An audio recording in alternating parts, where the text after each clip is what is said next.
Hi there, I'm Captain Derek from the Wheelhouse, here to talk to you today about the Kinesis UK G2 Gravel Stroke Adventure Bike. This is a demo bike that's been kindly lent to us by the manufacturer. It's going to be going out to a customer today who hasn't ridden this type of bike before. So it's a good opportunity for me to talk to you a little bit about it. Gravel bikes, quite a trend at the moment, and with good reason. This is designed to be the G2, the go-to bike. The bike that you would choose if you had a few bikes to choose from. Suitable for a ride out with the kids, good for a training ride, good for a winter bike, but also with that off-road capability. I would suggest that probably this would also be absolutely fine for your initial cyclocross competition if you wanted to have a look at that. But this is not strictly a cyclocross bike. It's a bike that's designed to do a few things. There are hard points on the frame which allow it to be an adventure bike. It will allow you to give that long distance equipment and be able to get that on board. It's good for racks, good for fenders, mudguards as we call them in the UK. The frame itself, 6000 series aluminium, very, very stiff. But to work with that frame, to give it the comfort, is the geometry. There are 4 sizes. Fitting for gravel bikes is a little bit different to road bikes. You have a little bit more leeway on sizing. There is a carbon fibre fork, including a carbon fibre steerer tube, and that works together with the slightly flared Kinesis bars to give you those 3 components that work together to give you that sure-footedness when you're off-road and that speed and comfort also on the road. Another vital part of the mix is the wheels and tyres. So we've got 700C Alex rims here, which are tubeless ready. It's fitted with tube tyres at the moment. These are 40mm tyres, which we run at about 35 to 40 psi maximum. It's much, much less than you'd have in a road bike.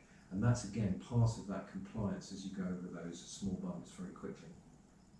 Another thing that's very interesting about this, single chainring at the front. We've got rid of all of the mech, everything else that's around it. Simple, simple, and this is the way that most bikes are going these days. And the reason is because we've got a fantastic 11-speed range cassette at the back of the bike here. The lowest gearing on this I think is about a 42. It's a 40-tooth front chainring, which means approximately 1 turn of the crank, 1 turn of the rear wheel, which means this bike is going to be very, very good for climbing on and off-road. Also, interesting to see, we've got hydraulic disc brakes, which for the price level of this bike is very good.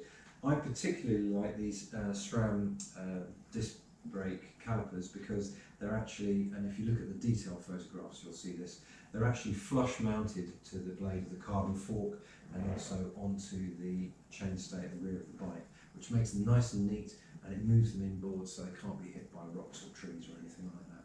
Very, very, very neat. Also, we've got on this particular bike the DMR V6 pedals, got flat pedals on it.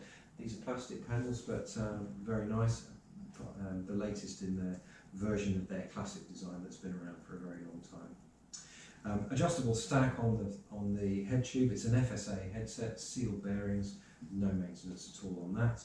And one thing that I really find interesting is this SRAM Apex gear changer. So for 1 cassette and a derailleur at the back, we only have 1 gear changing lever, which is fantastic.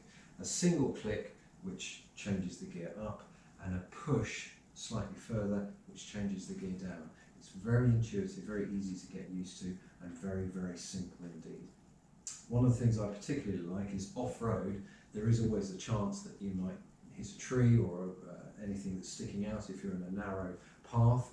And actually it's important to me when I ride off-road that the levers and the hoods and the top of the bar is actually quite well protected, because it would be easy for these to be broken if they were plastic, but they're not, they're aluminium. This particular demo bike is fitted with a Kinesis seat post, but in actual fact one of the upgrades that's quite popular at the moment is to have a dropper seat post, and a dropper seat post means you can have the saddle at the correct height while you're riding fast on the road, but as you move off-road and you need a little bit more confidence, maybe you want to put your feet down a bit as well, without getting off the bike you can push a switch and actually lower the saddle, which is a fantastic extra feature. This bike in stock in the UK is retailing for £1,500, which is a pretty exceptional level for this sort of specification. Most of the bikes with this kind of spec would be a little bit more. This one comes in a nice slate grey. 4 sizes, as I said before. This particular one is a 57, and best way to judge this bike is just to go out and ride it. So that's what we're going to do in a minute. Thanks for listening.